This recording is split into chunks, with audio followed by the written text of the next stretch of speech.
So if you do want to start getting more listings on demand, so you start your business in a way that you're going to get listings consistently, a big part of that is get it from past clients, both from them directly with their past houses, but referrals, because those are going to be the people who are most likely to refer you business. So we have a lot of different strategies to look at doing that. And one of the core concepts of like a lifetime client program is live events. And these are going to be both virtual and in person, and they're going to take very different tones in those. So start on the in-person side. So when we look at doing in-person events, we try to generally recommend doing 4 per quarter. Now, it doesn't mean these big events, and it also depends on the size of your database, past clients, how long you've been in the industry. But Q1, we generally say do something big. Like this would be rent a movie theater, rent a skating rink, something where a lot of people are going to come out to. Also, a really easy thing to add a charitable contribution to. So, for example, we've been to events with clients where it's, hey, we've rented out the movie theater Saturday morning, come see this new release or this old classic with us. And to get in, your ticket is a non-perishable food item and we're going to donate it to the food bank, something like that. But that's Q1. It's just you do a really simple thing like that. Then Q2, get a photographer, and then somewhere local that people will know who you are, and tell everyone they can get updated family photos, photos of their animals, or like even a headshot for work. But they know consistently every year there's one time where they're going to get an up-to-date family photo at no cost to them, and it's just going to cost you the photographer's time and then potentially anything else. Like sometimes for your A-plus clients as well, the referrals, like go and get it framed for them, have it printed out, put it on a canvas or something like that. But that's for the top. But everyone gets free family photos and up to date when they're there. Really effective tool and something that they're going to look forward to and keep forever. Q3, we typically now go to a more social style event.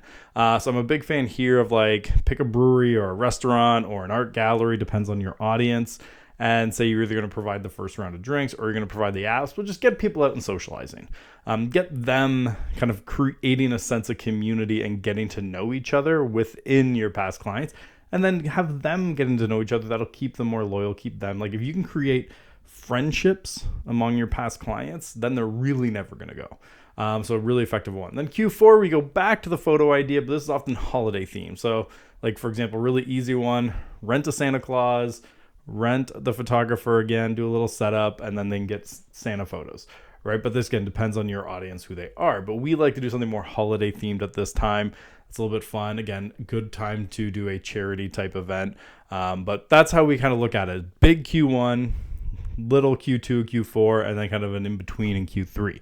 Now that's the in-person side. The beauty of these, you get emails, so you get the invitation email, reminder emails, the event itself, and a follow-up. So like every single event at minimum has 4 to 10 touches that don't feel like spam, which is a key part of it.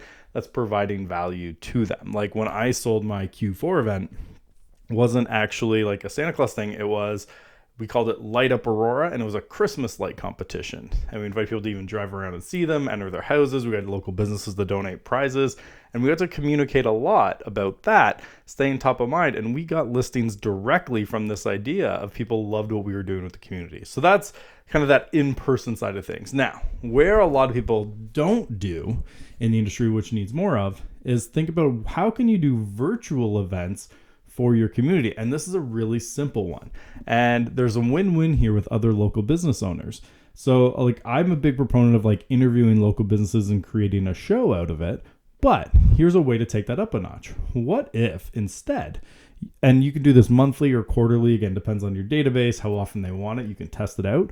But what if like next month you found an interior designer, like a really well-known one in your town, and then you hosted a live Zoom Q&A and you invited all your clients to come and get their design questions answered. So for the designer, they get to get in front of a ton of potential clients. And then your clients also are able to get some advice, see what they think of them. And you can start bringing people in front of them. Like you can bring interior designers, landscapers, architects, a ton of different ones. Depending on your niche, you could also find ones like if you work with a lot of young families, you can even look at bringing in like a parenting expert or something like that. But think about who would my community find valuable and I can give them access to them. Like lawyers work great, mortgage brokers work great, but essentially think of it, I'm going to bring in people that my audience, my past clients want to hear from, and I'm going to give them an opportunity to connect. Now, how I would structure that is a little bit, not just straight Q&A. So I would do like the first 20 minutes of you asking them questions.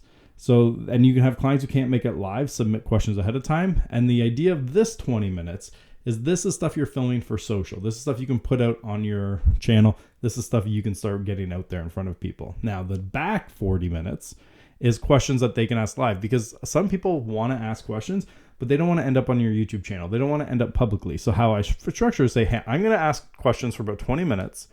This is going to get recorded. We're going to use this in our marketing for both the guest expert and ourselves.